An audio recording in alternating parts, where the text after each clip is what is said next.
Assalamualaikum warahmatullahi wabarakatuh. Bapak, Ibu-ibu jamaah kajian Sabtu pagi, alhamdulillah pada pagi hari ini kita memanjatkan syukur atas rahmat dari Allah sehingga bisa bertemu lagi di kajian kita rutin, yang mana pada pagi hari ini insya Allah nanti ada pembacaan APT dan kajian inti bersama Ustadz Isyan. Baiklah, sebelumnya kita buka dulu untuk kajian pagi hari ini. Kita baca bersama dengan bacaan basmalah. Bismillahirrahmanirrahim. Menyingkat waktu saja biar cepat, nanti kita ada insya Allah nanti juga ada tanya jawabnya. Untuk itu langsung saja saya berikan waktu untuk Pak Kusmanto untuk membacakan himpunan putusan tarjih. Dipersilakan.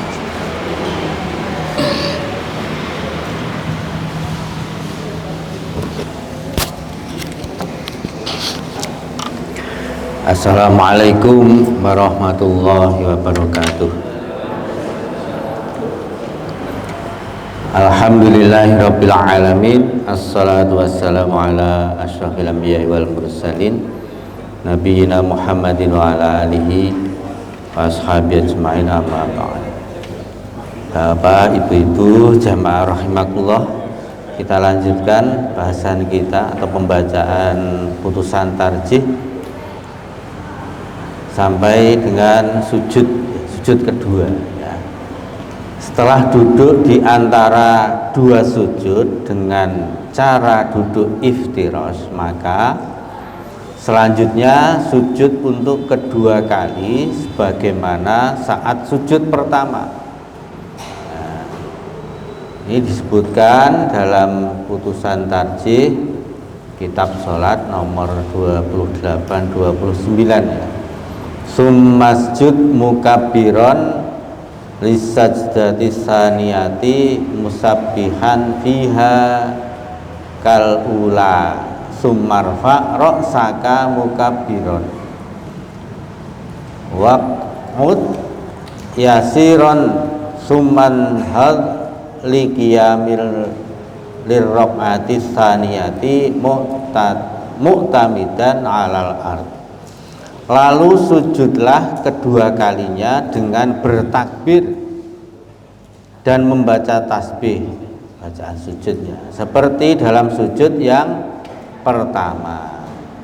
Kemudian angkatlah kepalamu dengan bertakbir dan duduklah sebentar. Lalu berdirilah untuk rakaat yang kedua dengan menekankan tangan pada tanah. Ini bunyi putusan tarjihnya demikian. Sedangkan yang digunakan untuk dasarnya dari putusan tersebut yaitu hadis summa yukabbiru hina yasjudu summa yukabbiru hina yarfa'u ra'sahu summa yaf'alu dzalika fis sholati kulliha hatta yaqdiyaha. Lalu bertakbir ketika sujud dan ketika mengangkat kepalanya dari sujud. Kemudian beliau melakukan seperti itu dalam sholat seluruhnya hingga selesai. Hadis riwayat Bukhari dari Abu Hurairah. Hadis yang lain, fa idza kana fi witrin min sholati lam yanhal hatta yastawiya qa'idan. Jika sampai pada rakaat yang ganjil, maka beliau tidak bangkit berdiri hingga duduk sejenak. Wa idza rafa'a ra'sahu anis sajdati saniyati jalasa wa tamada alal ardi summa qoma. Nabi kalau mengangkat kepalanya dari sujud kedua, duduk, kemudian beliau bersandar pada tanah atau di lantai, kemudian berdiri. Ini keterangannya. Hadis pertama dari Abu Hurairah menjelaskan bahwa Nabi bertakbir saat akan sujud. Hadis yang kedua menjelaskan bahwa Malik bin Al-Huwairis Al-Laisi melihat atau mengetahui tata cara yang diajarkan oleh Nabi SAW apabila beliau berdiri setelah sujud kedua pada rokaat ganjil, yaitu pada rokaat pertama atau rokaat ketiga, beliau duduk istirahat, jalsah istirahat ya. Dengan duduk iftirash terlebih dahulu, setelah itu berdiri. Jadi tidak di rokaat ganjil itu tidak langsung setelah sujud kedua itu tidak langsung berdiri ya, tapi ada duduk sebentar kemudian baru berdiri. Sedangkan hadis ketiga juga dari Malik Al-Huwairis Al-Laisi menjelaskan setelah duduk istirahat sebelum berdiri juga tentang cara berdiri untuk rokaat berikutnya dengan cara menekankan tangan pada tempat sholat, kemudian berdiri dengan tidak mengangkat tangan kecuali saat berdiri ke rokaat ketiga dan bertakbir dengan memanjangkan lafaz Allahu Akbar dengan tidak memanjangkan lafaz Allahu Akbar. Jadi saat berdiri itu lafaz Allahu Akbarnya tidak dipanjangkan sekali gitu ya, karena ada kadang kita menjumpai ya, bacaannya Allahu Akbar itu terlalu panjang ya, dari awal bangkit sampai dengan posisi sedekap berikutnya ketika berdiri. Nah, ini sujud ya kedua kemudian sampai dengan berdiri. Nah, insya Allah pada kesempatan yang akan datang kita sampaikan ini beberapa hal ya, bagaimana dengan mengepalkan telapak tangan saat bangkit dari sujud ya, dan seterusnya itu ya. Ya, demikian Bapak Ibu. Jadi yang pertama setelah sujud yang kedua itu ada duduk sebentar ya, kemudian berdiri. Jadi tidak langsung dari sujud langsung berdiri begitu, okay.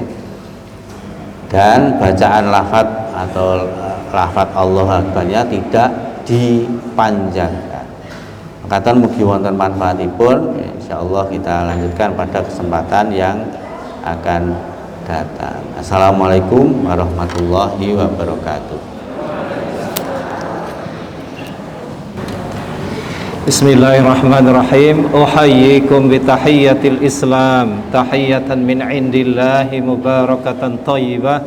Wassalamualaikum warahmatullahi wabarakatuh. Alhamdulillahi rabbil alamin, wassalatu wassalamu ala asyrafil anbiya'i wal mursalin Sayyidina wa Habibina Muhammad wa ala alihi wa sahbihi wa man tabi'ahum bi ihsanin ila yaumiddin. Amma ba'd, fa subhanaka la ilma lana illa ma 'allamtana innaka antal alimul hakim. Allahumma anfa'na bima 'allamtana wa 'allimna ma yanfa'una warzuqna ilman yanfa'una fid dunya wal akhirah. Amin. Bapak Ibu yang saya hormati, pertama marilah kita panjatkan puji syukur kehadirat Allah Subhanahu wa taala. Sungguh Allah senantiasa meliputi diri kita dan keluarga kita dengan kurnia dan kenikmatannya. Maka marilah kita Bapak Ibu selalu menyadari, menginsafi dan mensyukuri nikmat-nikmat Allah tersebut. Selanjutnya salawat dan salam marilah kita sanjungkan kepada Nabi kita Muhammad sallallahu alaihi wasallam yang telah diutus oleh Allah Subhanahu wa taala ya untuk membimbing kita semua dari alam jahiliyah kepada alam Islam yang terang benderang. Bapak Ibu yang saya hormati, tajuk dan judul pengajian kita dan kajian kita pagi hari ini adalah tentang adabus safar ya, adab bepergian. Bapak Ibu suka piknik mboten? Suka nggih? Kalau diajak piknik mau enggak? Kalau mau mintalah panitia atau pengurus takmir untuk kita piknik bersama-sama. Ya. Jadi ini sesuatu yang menyenangkan ya, piknik ya. Tetapi piknik itu atau bepergian atau safar itu ada adabnya, ada etikanya. Nanti etikanya itu membuat kita akan ya menjadi orang Islam dimanapun kita berada. Bapak Ibu yang saya hormati, ada 7 poin yang akan saya antarkan kepada Bapak Ibu. Hanya saja waktunya ini mohon nanti molor sedikit. Kalau 6.30 itu saya kira nggak cukup ya, kecuali diringkas banget ya. Oke Bapak Ibu, langsung ya kita masuk ya ke pengertian ya safar. Safar itu adalah berjalan atau bepergian dari satu tempat ke tempat lain untuk suatu tujuan. Nyun sewu Bapak Ibu, ada nggak di sini yang bukan asli orang Jogja, ada nggak? Banyak nggih? Ya. Ternyata banyak ya. Jadi berarti orang Jogja ini pendatang semua. Berarti Bapak Ibu dulu pernah melakukan safar nggih, dari tempat ya Bapak Ibu kemudian menuju ke Jogja. Hanya saja yang kemudian tinggal di Jogja itu berarti hijrah. Ya, jadi bedanya safar dengan hijrah itu artinya kalau safar atau bepergian itu kita pergi ke suatu tempat nanti kembali. Ya, kalau hijrah nggak kembali. Ya nggak kembali ya karena dia tinggal di tempat lain. Nah kalau kita pikirkan Bapak Ibu, hidup kita itu sebenarnya adalah safar ya, perjalanan. Siapa yang kita tuju? Yang kita tuju adalah Allah ya, karena Allah berfirman inna lillahi wa inna ilaihi raji'un ya, raji'un itu artinya kembali. Sesungguhnya kita adalah milik Allah dan kepadanya lah kita kembali. Dalam Al-Quran kata-kata turja'un, yurja'un, wa ilaihil marji' Allah itu adalah tempat kembali banyak sekali disebutkan ya. Ini bisa menjadi tema sendiri. Jadi semua kita ini sebenarnya dalam perjalanan ya, perjalanan menuju siapa? Allah Subhanahu wa taala. Bapak Ibu yang saya hormati, safar itu sangat-sangat penting ya. Kenapa? Yang pertama adalah aktivitas yang safar itu adalah aktivitas yang diperlukan oleh manusia. Karena kebutuhan manusia tidak bisa diperolehi tanpa safar.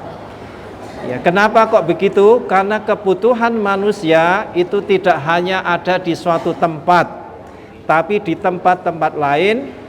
Sehingga ia perlu pergi bepergian ya ke tempat-tempat lain tersebut ya. Jadi kadang-kadang kita ingin sekolah ya, kita ingin sekolah agama tapi di suatu tempat ya Kelihatannya kurang ya. Ya. Jadi kalau kita mau sekolah agama umpamanya contohnya di tempat kita nggak ada, maka kita harus bepergian ya kan. Kita mau mencari penghidupan ya di suatu kota atau di suatu tempat kita kesempitan, maka hendaknya kita bepergian. Jadi kebutuhan kita itu tidak bisa kita tunaikan dengan hanya di suatu tempat ya, tetapi di tempat-tempat yang lain ya, untuk makan, untuk minum, untuk kesehatan kita, untuk pendidikan kita dan seterusnya. Agama kita Bapak Ibu itu tidak sempurna ya kalau tidak safar ya. Contohnya umpamanya safar untuk hijrah zaman dahulu ya, itu hijrah itu wajib Bapak Ibu, yaitu dari Mekah ke mana? Ke Madinah, itu wajib. Tapi setelah Nabi hijrah dari Mekah ke Madinah itu tidak ada lagi kewajiban untuk hijrah. Kalau ada umat Islam tidak mau hijrah waktu itu, maka agamanya tidak sempurna. Dakwah itu juga perlu safar, ya. Alhamdulillah Bapak Ibu, kita ini semua dulu penduduk Indonesia atau Nusantara ini agamanya apa? Ada Hindu, ada Buddha, ada animisme, dinamisme. Tetapi karena safarnya, bepergiannya para dai dari Mekah ya sampai ke Nusantara ini, alhamdulillah kita kemudian sekarang berubah menjadi orang-orang Islam. Jadi bayangkan tanpa safar, tanpa dakwah, ya maka kita ini masih menjadi penganut Hindu, Buddha, ya, animisme, dinamisme, bahkan ada yang ateis, ya, tidak punya agama. Jadi kalau tidak safar, maka bagaimana dakwah bisa dilaksanakan? Haji juga demikian. Bagaimana Bapak Ibu mau haji di Bantul atau di Jogja? Nggak ada. Haji kok di Bantul atau di Jogja? Haji harus ke mana? Ke Mekah, ya kan? Di sana kita safar, ya. Jihad juga demikian. Jihad biasanya kita keluar dari tempat kita untuk menuju medan perang. Jadi tanpa safar maka agama kita tidak sempurna. Kemudian safar itu adalah untuk mendapatkan ilmu dan rezeki, ya. Biasanya para ulama zaman dahulu itu tidak cukup dengan para ulama yang ada di daerahnya saja, tapi mereka mencari, ya, memburu para ulama itu di mana mereka berada, kemudian mereka berguru di sana. Imam Syafi'i itu berpindah-pindah tempat, ya, dari asalnya dari Gaza atau Palestina, kemudian dia lahir di Mekah, nanti pindah ke Baghdad, ya, di Irak, kemudian pindah ke Mesir, ya. Kemarin saya beberapa waktu yang lalu saya ziarah ke kuburnya, ya, ke kubur Imam Syafi'i di Mesir. Padahal beliau itu orang Palestina, tetapi kemudian lahirnya di Mekah. Dia pernah ke Irak, ya, kemudian berpindah-pindah untuk mencari ilmu, ya. Kemudian rezeki juga. Kemudian selain itu tentu saja safar itu adalah untuk rekreasi dan relaksasi, ya. Bahkan, ya, ada yang menjadikan bepergian atau traveling atau halan-halan, ya, itu sebagai hobi atau kesenangan, ya. Itu boleh-boleh saja Bapak Ibu.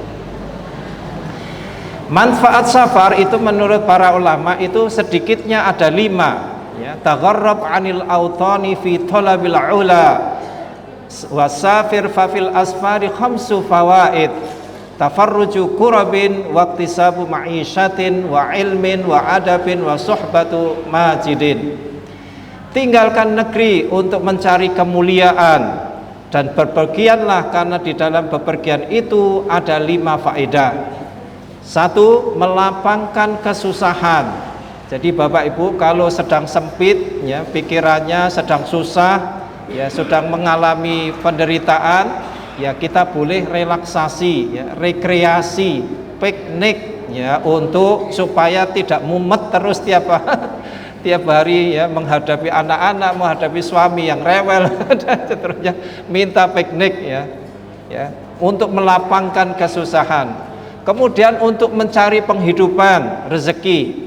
Nah, hebatnya orang Padang, Nyon Sewu ini ada orang Padang nggak di sini? Ya, ada nggih. Orang Padang itu, Bapak Ibu, itu kemana-mana, ya, membawa makanannya, restoran Padang, ya. Saya sampai ke Papua segala itu ada restoran Padang. Gudeg itu jarang ada di. Jadi mencari penghidupan itu subhanallah, ya. Orang Padang tuh nggak mau pulang ke kampungnya kecuali sudah berhasil. Mau hebatnya gitu toh, ya. Kemudian ada ilmu, ya, mencari ilmu, ya, mendapatkan ilmu, mendapatkan adab, dan yang tidak kalah penting adalah mendapatkan teman yang baik. Ya, jadi jangan hanya fanatik dengan teman di sekitar saja, tapi kita kalau bepergian, insya Allah teman kita itu akan kita dapatkan. Bapak Ibu, ada sebuah riwayat yang menyatakan roh kita itu adalah seperti tentara, ya. Kemana saja kita pergi itu kita akan berkumpul dengan orang-orang yang sehati. Betul nggak? Ya. Orang yang baik pergi ke Amerika tetap cari orang yang baik di sana. Betul nggak? Orang yang jahat, ya orang yang buruk pergi ke Mekah cari orang yang seperti itu juga. Betul nggak? Ya, jadi memang kita itu kalau baik ya kemana-mana, walaupun ke Amerika itu nggak cari yang aneh-aneh ya, tetapi cari orang-orang yang baik juga. Ya, jadi kita dengan safar bepergian itu kita akan mendapatkan teman yang baik. Nah, Bapak Ibu, Islam itu menghargai safar atau bepergian. Orang yang safar itu disebut dengan musafir. Doa orang musafir itu mustajab. Nah, ini perlu diperhatikan betapa hebatnya musafir. Orang musafir itu berubah ya. Orang biasa berubah jadi doanya mustajab kalau dia safar. Kalau bepergian itu otomatis ya nama kita itu jadi musafir. Orang musafir itu doanya mustajab. Ini sesuai dengan hadis an Abi Hurairah radhiyallahu anhu qala Rasulullah sallallahu alaihi wasallam, "Tsalatu da'awatin mustajabat la syakka fihinna da'watul madlum wa da'watul musafir wa da'watul walidi ala waladi." Rawahu Abu Dawud wa Tirmidzi. 3 doa yang mustajab, yang tidak ada keraguan di dalamnya. Pertama, dakwatul madlum, doanya orang yang didolimi. Hati-hati Bapak Ibu, jangan mendolimi orang.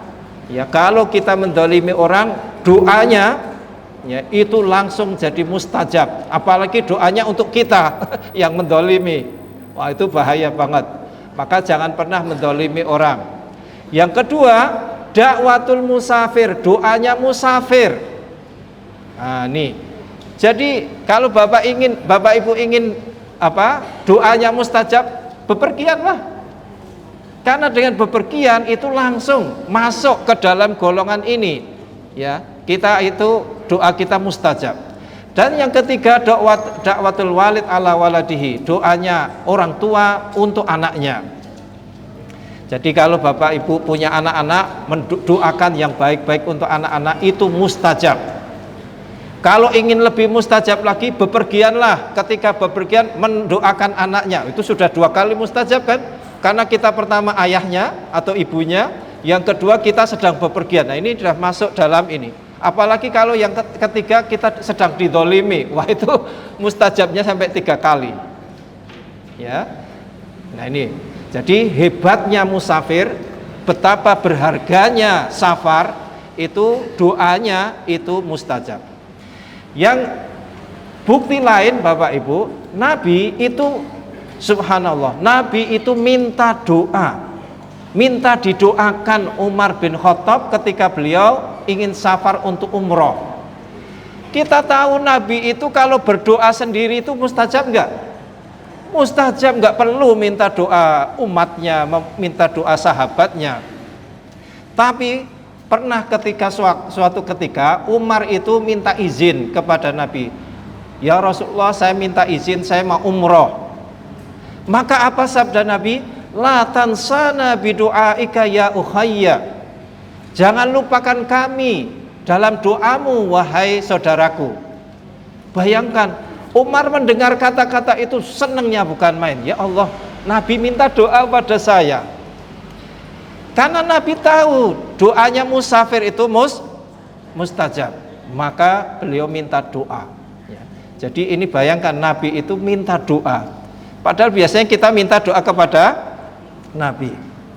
Kemudian hebatnya jadi orang yang safar itu adalah musafir itu diberi kemudahan oleh Islam dengan jamak qashar sholat. Jadi kalau kita musafir ya itu kita boleh menjamak, kita boleh mengqashar sholat. Boleh mengkodok puasa Ramadan. Jadi waktu Ramadan kita mau bepergian, nggak usah puasa, nggak apa-apa, boleh ya, tetapi harus mengkodok nanti.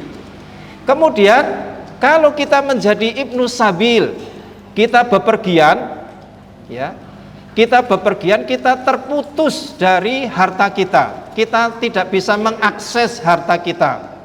Katakanlah kita bepergian ke mana, ke hutan atau ke padang pasir, nggak ada ATM, nggak ada telepon, ya, maka kita jadi Ibnu Sabil. Ibnu Sabil itu adalah orang yang bepergian, kemudian tidak bisa mengakses harta bendanya. Punya harta di rumah, tapi kita kan sedang dalam bepergian, kita nggak bisa mengambil harta kita itu. Maka Ibnu Sabil itu mendapatkan bagian dari zakat. Jadi zakat itu Bapak Ibu itu diperuntukkan untuk musafir yang Ibnu Sabil, musafir yang terputus dari akses hartanya. Bapak Ibu yang saya hormati, safar itu atau bepergian ya, itu sekarang sudah menjadi industri besar ya, karena menciptakan pariwisata dan ini menciptakan lapangan kerja ya. Ada agen-agen pariwisata ya, transportasi ya, darat, laut, udara, ada destinasi pariwisata, perhotelan dan seterusnya. Jadi ini adalah industri yang sangat besar.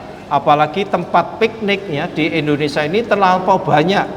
Di Jogja saja, daerah istimewa Yogyakarta, ada berapa pantai Bapak Ibu? Ya, nggak ada pantai banyak. Adanya pantai sama pantai banyak nggak ada. Ya, berapa banyak? Gunung kita ya, walaupun kadang-kadang meletus ya, tapi di bawah gunung itu adalah tempat-tempat pariwisata. Jadi ini adalah industri besar ya.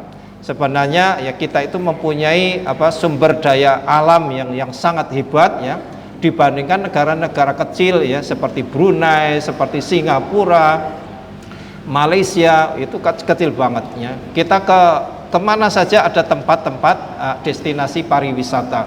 Jadi ini adalah industri yang luar biasa. Nah, Bapak Ibu, di dalam Al-Quran itu banyak sekali banyak sekali ayat-ayat Al-Quran yang berkaitan dengan masalah safar ini. Ada safar itu untuk siyahah, piknik. Jadi piknik itu boleh Bapak Ibu, jangan dianggap ini haram ya. Ini boleh Bapak Ibu bepergian plesiran. Plesiran itu kelihatannya kok ya, mewah atau enak-enak. Boleh enak-enak itu Bu. Ya, dibolehkan. Mau ke gunung, mau ke taman, mau ke pantai ya.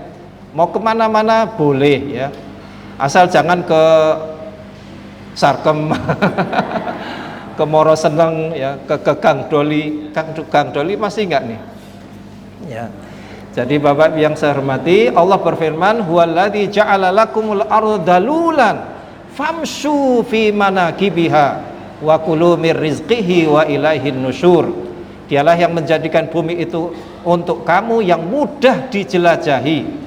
Maka jelajahilah di segala penjurunya dan makanlah sebagian dari rezekinya dan hanya kepadanya lah kamu kembali setelah dibangkitkan. Safar untuk iktibar, ambil pelajaran ya, ke tempat peninggalan orang-orang terdahulu seperti ke piramid ya. Piramid di mana Bapak Ibu piramid ya? Di Borobudur di mana? Ke Laut Mati. Ayo, siapa yang pernah ke Laut Mati? Angkat tangan. Oh, saya yang angkat tangan. Laut Mati Bapak Ibu itu di Jordan ya. Di Jordan itu ada laut disebut Laut Mati karena apa? Ya matilah. Tidak ada lautnya, tapi kadar garamnya tinggi sekali. Sehingga Bapak Ibu kalau pergi ke tengah itu enggak tenggelam. Ya, karena kadar garamnya itu tinggi, jadi kita enggak bisa enggak tenggelam, ya. Ke museum ya dan lain-lain ya. Ini juga ada ayatnya untuk ambil pelajaran, terutama ke tempat-tempat. Nah, Laut Mati ketika saya ke sana, Bapak Ibu, itu ternyata saya tanya kenapa kok nggak ada bangunan-bangunan, kok hanya laut saja, kok semacam bukan destinasi pariwisata. Ternyata Bapak Ibu, menurut penduduk setempat, Laut Mati itu adalah di bawah Laut Mati itu adalah kaum Nabi Lut. Kaum Nabi Lut yang LGBT itu LGBT itu dibalikkan oleh Allah itu di bawahnya itu ya. Katanya begitu, sehingga mereka tidak mau dekat-dekat mempunyai rumah di situ. Allah berfirman ini tentang ya bepergian untuk mengambil pelajaran ya. Qul siru fil ardi tsumma nduru kaifa kana aqibatul mukadzibin. Katakanlah hai Muhammad, jelajahilah bumi, kemudian perhatikanlah bagaimana kesudahan orang-orang yang mendustakan itu. Jadi kita pergi ke Borobudur ya, pergi ke piramid ya, pergi ke Laut Mati, pergi ke mana-manalah yang tempat orang-orang yang dulu maksiat kepada Allah kemudian disiksa ya, dihancurkan dan seterusnya, supaya kita bisa mengambil pelajaran ya, tidak melakukan hal yang sama. Safar untuk ibadah ya, ke Masjidil Haram ya, untuk umroh atau haji ya, ke Masjid Nabawi dan juga ke Masjidil Aqsa. Nah, ini Bapak Ibu yang ke Masjidil Aqsa saya pengen sekali tapi belum kesampaian ya. Itu Allah berfirman dalam masalah haji, wa adzin fin nasi bil haji ya'tuka rijalan wa ala kulli dhamirin ya'tina min kulli fajjin amiq. Dan berserulah kepada manusia untuk mengerjakan haji. Niscaya mereka akan datang kepadamu dengan berjalan kaki dan mengendarai kuda yang kurus yang datang dari segenap penjuru yang jauh. Jadi naik haji itu kita bepergian ya. Orang Mekah pun juga bepergian ya. Naik haji itu tidak hanya di satu tempat ya, ada ke mana Arafah, ada ke Mina ya kan. Itu jadi harus dilakukan itu. Di dalam hadis Bapak Ibu ada 3 masjid yang kita kalau sudah berniat betul ingin pergilah ke sana ya. 3 masjid ini. Masjidnya ya bukan ada di Indonesia ya. Yang pertama, la tusaddu rihalu illa thalathati masajid, al-Masjidil Haram di Mekah, Masjidur Rasul sallallahu alaihi wasallam, Masjid Nabawi, dan Masjidil Aqsa. 3 masjid ini keutamaannya lebih daripada masjid-masjid yang lain, termasuk Masjid Muthahirin. Jadi monggo kalau ingin pergi ya, ada sekarang ini banyak program ya, umroh plus Aqsa. Wah, umroh plus Mesir ya, itu berarti nanti ke piramid itu. Ya. Umroh plus Turki. Wah, ini sambil pelesiran ya, boleh. Kemudian safar untuk tholabul ilmi, ini juga disebutkan oleh Allah di dalam Al-Qur'an. Wa ma kanal mu'minuna liyanfiru kaffah falaula nafara min kulli firqatin minhum ta'ifatul liyatafaqahu fid din wa liyunziru qaumahum idza raja'u ilaihim la'allahum yahdharun. Jadi janganlah semua umat Islam itu pergi perang, tapi hendaknya ada ya sebagian orang itu yang tholabul ilmi, enggak ikut berperang. Padahal berperang itu wajib, tetapi ada yang jangan sekelompok orang itu biar dia belajar, biar ilmunya lebih daripada para pejuang itu. Nanti ketika mereka para pejuang sudah menang, pulang kembali, nah inilah para ulama ya, para ustadz ya, yang kemudian membimbing mereka ya setelah mereka selesai dari peperangan. Safar untuk tijarah, nah ini berdagang. Ini sudah dipraktekkan oleh orang-orang Padang nih. Kemana saja dia membawa restoran Padang, keluar daerah atau keluar kota, keluar negeri ya. Wa akharuna yadribuna fil ardi yabtaguna min fadlillah. Ya, ini di dalam surat Al-Muzammil ayat 20. Mereka itu berjalan di muka bumi mencari sebagian karunia Allah. Di dalam surat Quraisy, li'ila fi Quraisy ila fihim rihlatas syita'i was shaif. Ini juga karena kebiasaan orang-orang Quraisy, yaitu kebiasaan mereka bepergian pada musim dingin dan musim panas. Jadi orang-orang Quraisy ya ketika zaman Nabi itu mereka suka bepergian ya, bukan hanya sebagai pemilik tempat Masjidil Haram itu ya. Orang-orang Quraisy itu bukan hanya tinggal di situ menyambut orang-orang datang, tapi mereka juga bepergian ya.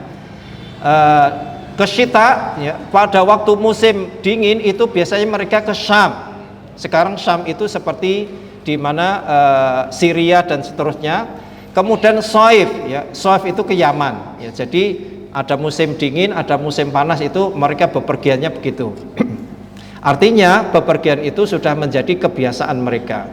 Safar untuk jihad ya, tentu saja jihad ya biasanya adalah di luar kota ya, atau di luar daerah, maka medan perang itu kemudian kita bepergian itu untuk berjihad. Ini juga disebutkan di dalam Al-Qur'an, wa akharuna yuqatiluna fi sabilillah.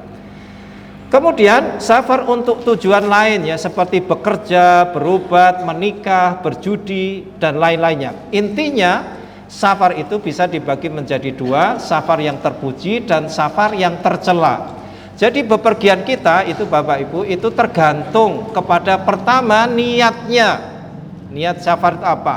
Yang kedua tujuannya, ya tujuannya apa, serta apa yang dikerjakan dalam safar itu. Ya, itulah yang menentukan hukum dari safar itu. Semakin niat dan tujuan kita bagus, ya, dan kita mengerjakan hal-hal yang baik, ya, waktu perjalanan, maka semakin baguslah safar kita itu. Katakanlah banyak niat untuk mencari penghidupan, itu bagus, ya. Jadi Bapak Ibu kalau kesempitan dalam hidup, ya, mencari pendapatan itu susah di suatu tempat, kenapa Bapak Ibu tidak pindah ke Jogja saja? Ternyata di Jogja banyak rezeki, ya. Kalau di Jogja juga sempit, pindahlah ke tempat lain. Betapa banyak Bapak Ibu orang-orang kita itu di luar negeri itu ternyata hidupnya hebat, ya, dibandingkan dengan ketika hanya tinggal di daerahnya sendiri. Bahkan transmigrasi Bapak Ibu, ya, sekarang orang-orang yang transmigrasi 10 tahun 20 tahun yang lalu itu sudah jadi orang-orang kaya, ya. Mereka punya 10 hektar pohon karet, 10 hektar apa itu pohon-pohon kelapa sawit. Itu mahasiswa saya di UMY itu banyak yang dari, oh kamu orang mana? Orang Sumatera, Ustaz. Sumatera kok seperti Jawa, kamu mesti orang Jawa. Betul Ustaz, ayah saya transmigran ke sana 10 tahun yang lalu, 20 tahun yang lalu. Memang 10 tahun menderita di tempat transmigrasi itu, tapi setelah itu udah tinggal kepet-kepet karena kelapa sawitnya terus menerus berbuah, ya. Keluarganya yang di Jogja, yang di Jawa itu masih miskin. Setelah 10 tahun itu mereka sudah jadi orang kaya. Itu karena apa? Karena safar, karena mau berpindah. Jadi bumi Allah itu luas Bapak Ibu, jangan hanya fanatik, ya.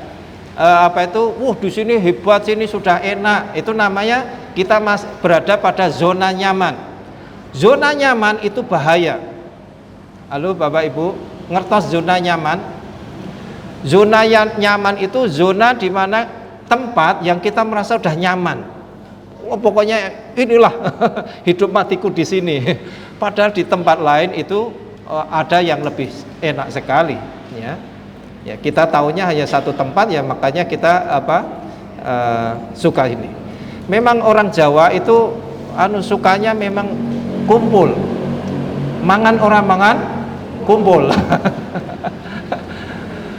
Bahkan orang Jawa itu bisa dikatakan hujan batu. Gimana? Hujan emas di negeri orang lebih baik hujan batu di negeri sendiri. Ini artinya apa? Dia nggak mau pergi. Hujan emas di negeri orang lebih baik hujan batu di negeri sendiri. Itu peribahasa yang menunjukkan bahwasanya nggak suka pergi, ya. Di sana hujan emas, kita kok nggak mau, malah mengatakan hujan emas di negeri orang lebih baik hujan batu di negeri sendiri. Hujan batu masih suka. Ada longsor, ada gunung meletus dan seterusnya. Nah, sekarang kita masuk ke yang inti. Ini sudah 6.24 ya. Baru masuk yang inti. Yang pertama Bapak Ibu, adab safar itu yang pertama adalah sholat istikharah. Ya, kalau kita ragu-ragu, berangkat enggak ya? Berangkat enggak? Jadi enggak? Ya, itu istikharah lah. Ya, sholat istikharah itu 2 rakaat. Persis sholat subuh, persis sholat qobliyah, sholat ba'diyah, hanya saja niatnya yang berbeda. Ya, kemudian nanti kita setelah selesai sholat itu kita berdoa.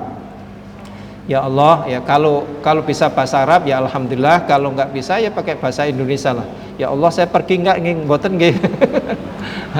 Nah, itu minta petunjuk kepada Allah. Yang kedua, ini mengembalikan madzalim, hal-hal yang kita dolimi, wada'i, titipan-titipan orang yang ada pada kita, dan dain atau duyun, hutang piutang. Nah ini, jadi Bapak Ibu kalau mau bepergian, ini bepergian jauh nggih, itu kembalikan semua titipan-titipan hutang-hutang ya kita kepada orang lain.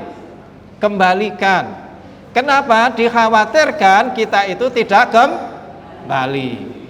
Jangan justru dibalik, mau bepergian malah ngutang. Astagfirullahaladzim.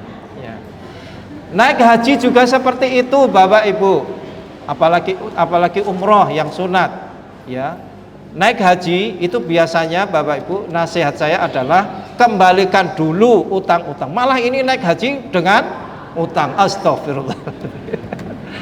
Kemudian yang ketiga, yang C, membuat persiapan, ya, kesehatan, ya, tiketnya, hotelnya, penginapan, peta, ya, Google Map, ya. Kalau kita ke suatu tempat itu kita harus punya petanya, ya, perbekalan, ya, uang yang berlaku di tempat destinasi. Ya, kalau Bapak Ibu kalau hanya di Indonesia nggak perlu tukar-tukar uang kan, tapi kalau Bapak Ibu ke Saudi saja, ke Mekah, ya, itu harus punya realnya, ya. Kalau ke tempat-tempat lain itu harus punya mata uang, karena mata uang kita itu tidak berlaku. Dan kalau kita di luar negeri itu mata uang kita malu Bapak Ibu, iya kan? 100.000, nolnya sampai berapa itu 100.000 itu? 100.000, nolnya 5. Nanti di Amerika hanya dapat berapa dolar itu? Hanya 7 dolar. 7, ini 100.000, kan banyak sekali. Jadi kita buat persiapan. Semakin jauh perjalanan kita, semakin lama perjalanan kita, itu persiapannya harus matang. Ya, contohnya Bapak Ibu, kalau pergi ke suatu tempat yang kita nggak tahu, ya, tempat itu, maka hendaknya kita tahu bahasanya. Ya, karena kalau kita nggak tahu bahasa tempat itu, nanti kita ditipu. Ya. Kalau kita hilang, mau lapornya juga bingung. Gimana kita hilang? Kemudian yang selanjutnya memilih teman. Orang Arab mengatakan ar-rafiqu qabla tariq. Cari teman dulu baru bepergian. Nah, itu. Jadi kaidahnya cari teman dulu baru bepergian. Ya, ar-rafiqu qabla tariq. Seperti al-jaru qabla dar. Kalau Bapak Ibu mau cari rumah, lihat tetangganya dulu. Ya, tetangganya maling-maling nggak? Wah, jangan.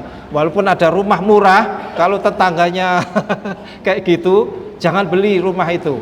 Ya, nanti akan dilempari. Ya, cari rumah itu lihat tetangganya dulu. Mau bepergian, cari temannya dulu. Ya. Jadi ini artinya apa? Dianjurkan kalau seandainya kita bepergian itu jauh, itu jangan sendirian. Ya, kalau kita meninggal kan repot ini. Ini siapa orang ini? Kemudian mengangkat pimpinan rombongan apabila bepergian lebih dari 2 orang. Ya, jadi harus ada yang dijadikan leader, ya, sebagai pimpinan. Pak, sampean ini sing pengalaman, wis jadi sopire, jadi pemandunya. Ya, jadi harus ada ketua rombongan. Biar apa? Nanti kalau seandainya ada perselisihan, itu bisa diputuskan oleh ketua rombongan itu. Kemudian pamit kepada keluarga dan kawan-kawan dan minta doa restu mereka. Nah, ini yang perjalanan jauh nih Bapak Ibu, ya, pokoknya minta doa. Jadi tadi saya katakan, ya, doa musafir itu mustajab, ya. Tapi ketika kita bepergian, kita minta doa juga. Jadi kita saling doa mendoakan antara yang musafir dengan yang tidak musafir. Kemudian, nah ini Nabi, ya, mustahab safar mulai hari Kamis pagi hari. Wa kana yuhibbu ayyakhruja yaumal khamis. Nabi itu diriwayatkan kalau safar bepergian jauh itu mulainya hari Kamis. Ya. Tapi nggak apa-apa kalau Bapak Ibu mau hari Jumat, ya monggo. Ya pasnya hari Jumat, tiketnya hari Sabtu kok harus ke hari Kamis. Enggak. Ya, ini hanya tuntunan Nabi. Monggo kalau mau ikut dipaskan hari Kamis itu bagus sebagaimana Nabi. Kemudian dimulainya waktu pagi. Ya. Pak, tiket saya malam ya Pak. Ya monggo lah. Itu nggak apa-apa. Ini bukan sesuatu yang wajib hari Kamis. Berdoa ketika akan berangkat dengan doa-doa seperti berikut. Nah ini Bapak Ibu, ada satu doa yang saya sangat senang sekali, ya, sangat senang, membuat saya jadi senang bepergian. Ya, ini doa-doanya banyak. Allahu Akbar, subhanalladzi sakhkhara lana hadza wa ma kunna lahu muqrinin wa inna ila rabbina lamunqalibun. Allahumma inna nas'aluka fi safarina hadzal birra wat taqwa wa minal amali ma tarda. Allahumma hawwin alaina fi safarana hadza wa tu'anna bu'dah. Ini yang saya beri tanda berbeda. Ini saya sangat-sangat suka. Allahumma antas sahibu fis safar wal khalifatu fil ahli. Dalam riwayat yang lain wal khalifatu fil ahli wal mal. Ya Allah, Engkau adalah teman dalam perjalanan. Bayangkan Bapak Ibu, ketika kita safar kita mengatakan ya Allah, Engkau adalah teman. Jadi Allah menjadi teman kita. Siapa yang tidak suka ditemani oleh Allah? Siapa yang tidak suka ya kalau Allah itu bersama dia dalam safar? Nah itu saya selalu membaca doa ini ketika safar itu, Allahumma antas sahibu fis safar, Engkaulah teman. Jadi walaupun saya sendiri safarnya, itu Allah teman saya. Ya. Wal khalifatu fil ahli, dan Engkau adalah pelindung, pemimpin untuk keluarga. Jadi saya tidak khawatir dengan keluarga. Bahkan dalam riwayat lain yang lain dan harta. Jadi saya itu pergi senang banget. Pertama ditemani oleh Allah, dan Allah itu menjadi pelindung bagi keluarga saya. Jadi saya tidak khawatir dengan anak istri saya. Nah itu. Jadi ternyata safar itu ya, dengan safar itu Allah menjadi teman kita, dan Allah menjadi pelindung bagi anak dan harta kita. Ya. Ya, jadi kita berdoa seperti itu ya, semoga memang kemudian safar kita tentu saja kalau ditemani oleh Allah menggembirakan, menyenangkan, selamat ya. Dan anak istri kita yang di rumah itu tetap juga dilindungi oleh Allah Subhanahu wa taala ya. Bapak Ibu, saya pernah ya pergi ke Malaysia itu 1 minggu. Setelah pulang ternyata pintu yang sebelah ada 2 pintu ya. Pintu pertama pintu utama, yang kedua pintu kedua. Ketika pulang dari safar dari Malaysia 1 minggu itu, pintunya terbuka. Ya Allah, selama ini tidak dikunci, tapi alhamdulillah nggak ada yang hilang. Itu saya langsung teringat, Allahumma antas sahibu fis safar wal khalifatu fil ahli wal mal ya. Engkau adalah pelindung ya bagi ya keluarga dan juga bagi harta.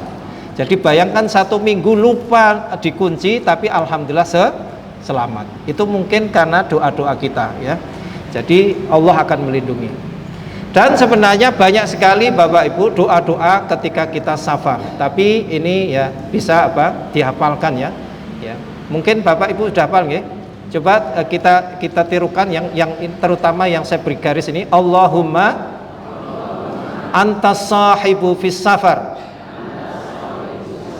wal khalifatu fil ahli. Ya, ini kemanapun Bapak Ibu pergi, berdoalah seperti itu ya. Kalau nggak bisa doa yang panjang-panjang, cukup satu tuh, Allahumma antas sahibu fis safar wal khalifatu fil ahli wal mal. Kadang-kadang saya tambahi wal mal ya. Kemudian di antara adab safar itu banyak berjalan pada waktu malam ya. Ini nyun sewu karena ini adalah zaman dahulu ya, itu biasanya safar itu hanya kendaraannya itu keledai, onta, kuda ya kan ya. Ini Nabi itu menganjurkan banyak perjalanan itu pada waktu malam, karena ternyata bumi itu dilipat oleh Allah pada waktu malam ya, dilipat, dikecilkan, dipersempitkan, sehingga safar kita cepat menuju ke destinasi kita. Kemudian banyakkan zikir ya, ketika naik atau turun suatu tempat, banyakkan doa untuk diri sendiri dan orang lain, keluarga kita, tolong menolong sesama musafir. Kemudian mempercepat pulang apabila hajat sudah selesai ya. Karena ada sebuah hadis menyatakan as-safaru qit'atun minal adab yamna'u ahadukum ta'amahu wa syarabahu wa naumahu fa idza qada ahadukum nahmatahu fi safarihi falyu'ajjil ila ahli ya. Safar itu adalah bagian dari azab. Ya, ini kita masih memahaminya agak belum paham sangat ya. Hanya disebutkan safar, bepergian itu adalah bagian dari azab, siksaan. Karena safar itu melarang kamu memakan, meminum dan tidur, mencegah kamu dari makan, minum dan tidur. Ini artinya ya dalam keadaan menderita ya. Ya, kemudian apabila kamu sudah selesai dengan kebutuhan kamu di safar itu, hendaknya dia segera pulang. Ya, jadi jangan macam-macam di sana. Udah, kalau memang hanya safar sebentar, pulang ya segera pulang. Kemudian menghindari pulang pada waktu malam. Ya, ini nyun sewu karena ada supaya tidak kaget keluarga itu. Ya, jadi supaya tidak kaget itu pulangnya tidak waktu malam hari, sampai di rumah apalagi jam, kecuali nah sekarang ini berbeda mungkin ya. Jadi karena sekarang ini sudah ada alat komunikasi, ya mau pagi, mau siang, mau malam ya monggo.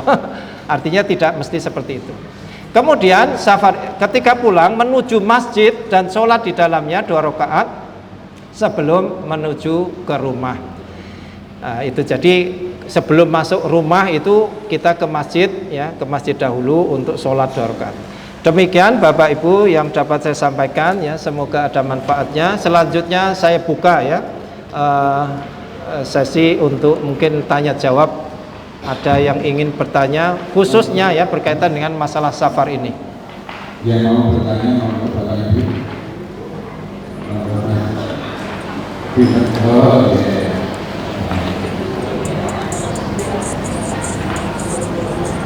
ya.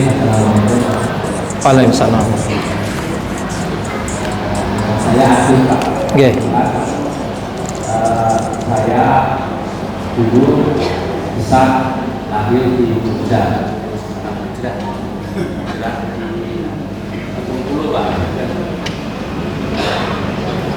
Ini nih Pak.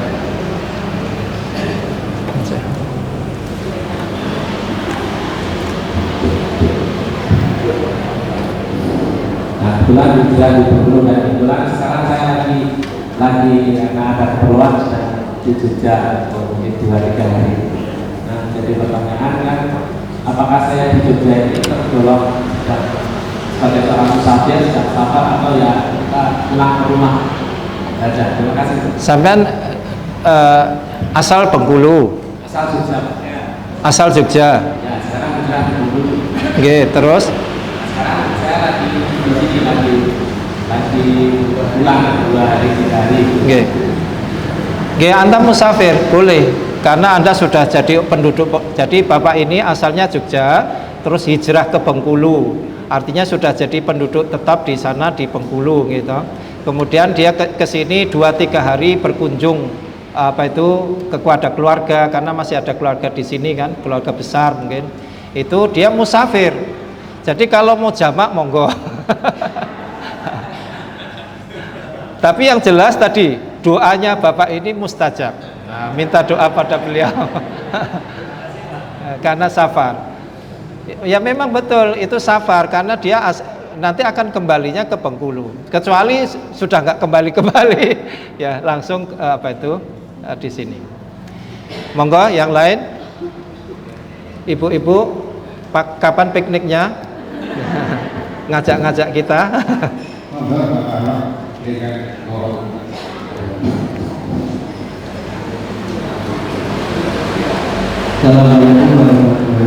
Waalaikumsalam.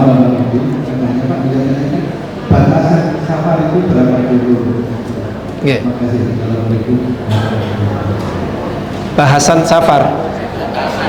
Obat. Safar tidak ada batasnya. Safar mau batas dari segi waktu tidak ada. Tapi ada juga dari segi ada yang membatasi dari segi tempat, ya, dari segi tempat. Jadi kalau kita itu bepergian, ya, ini karena kaitannya dengan masalah jamak dan qashar gitu. Itu sebagian ulama mengatakan safarnya adalah 2 marhalah atau sekitar katakanlah 80 kilo, ya.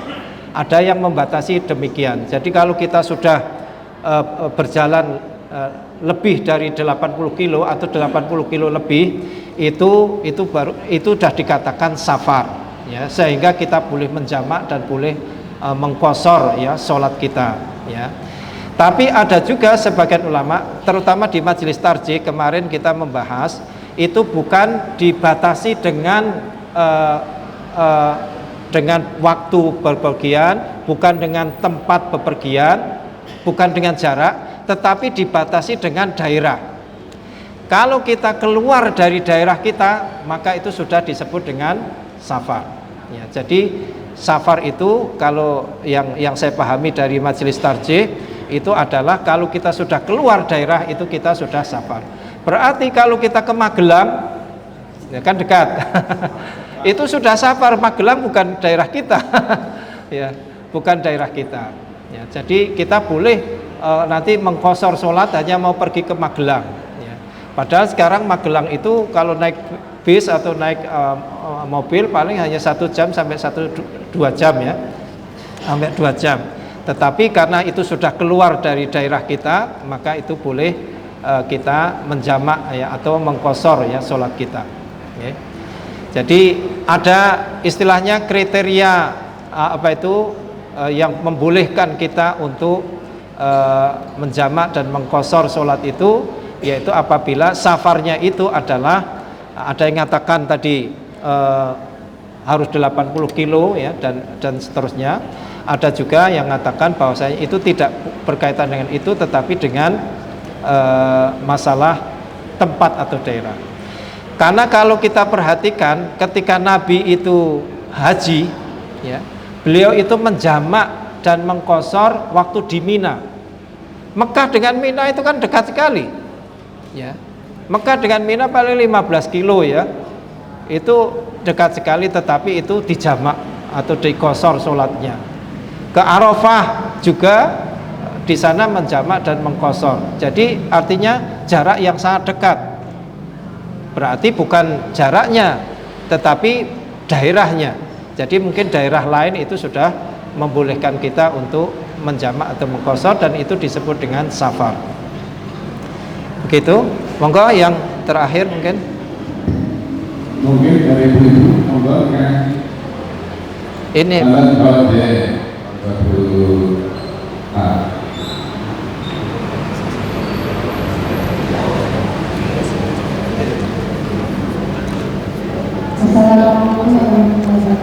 Waalaikumsalam warahmatullahi